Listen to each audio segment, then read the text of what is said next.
Bloody lefties, snowflakes, those darn commies! If you go back to 1908, we had the Liberal government who introduced a state pension. Another left-wing policy would be the NHS, which you so happily defend and use. The fact that you're not exploited or working for peanuts. One fact that we should get straight right now. UK Parliament is sovereign. So all this talk about we want our sovereignty back. We already have it. If we didn't have it, for example, we wouldn't be able to opt out of the EMU.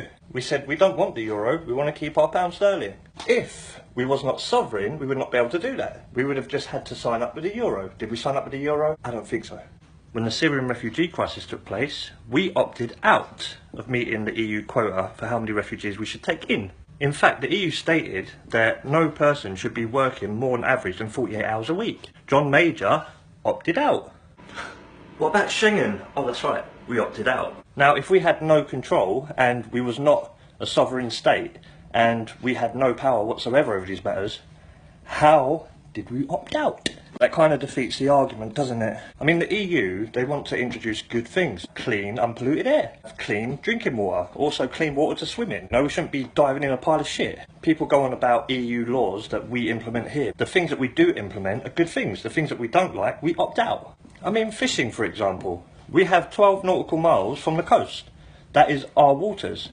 There's approximately 21 miles, the shortest distance between the UK and France, do you know? And if you think about it, 12 miles each. But elsewhere, it means that anything left in the middle gets shared around. Why is that a bad thing? Unless, of course, we don't have any fishing zones and then we end up going back to war with Iceland again. We still have our waters. Do you know, we think we're like the Bruce Lee country. Kick everyone's asses. It doesn't work like that. It takes countries working together. It's internationalism. Media publishes Jeremy Corbyn is a spy. What happens? Everyone believes it.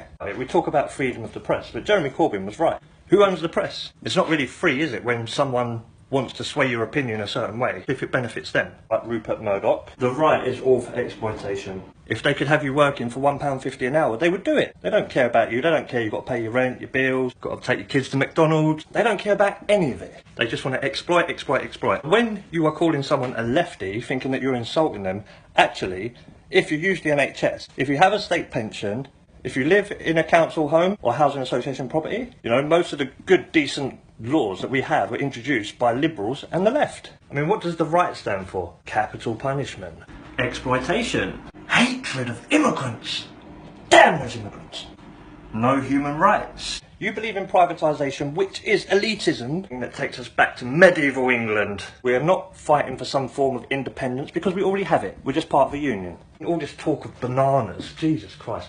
What it's about is having better standard of food, better standard of water, better standard of air. Why are these bad things? I mean, if you look at the right, what do they want to do? They want to scrap the Human Rights Act. Do you not realise that you are human? You're a poor man that's batting for the rich. These fundamental laws and rights to give you the civil liberties that you have today, that you're moaning about, that you think that no one else should have. Oh, but this immigrant has this immigrant has that. Your opinions are being swayed by the media. I mean, I hear the argument so many times, oh, don't give it to the foreigners, it should go on our own. How many times do I even see anyone speak out on the right when a disabled person, who's clearly disabled and in a wheelchair, has their DLA taken away from them? You'll moan about the odd person who scams the system.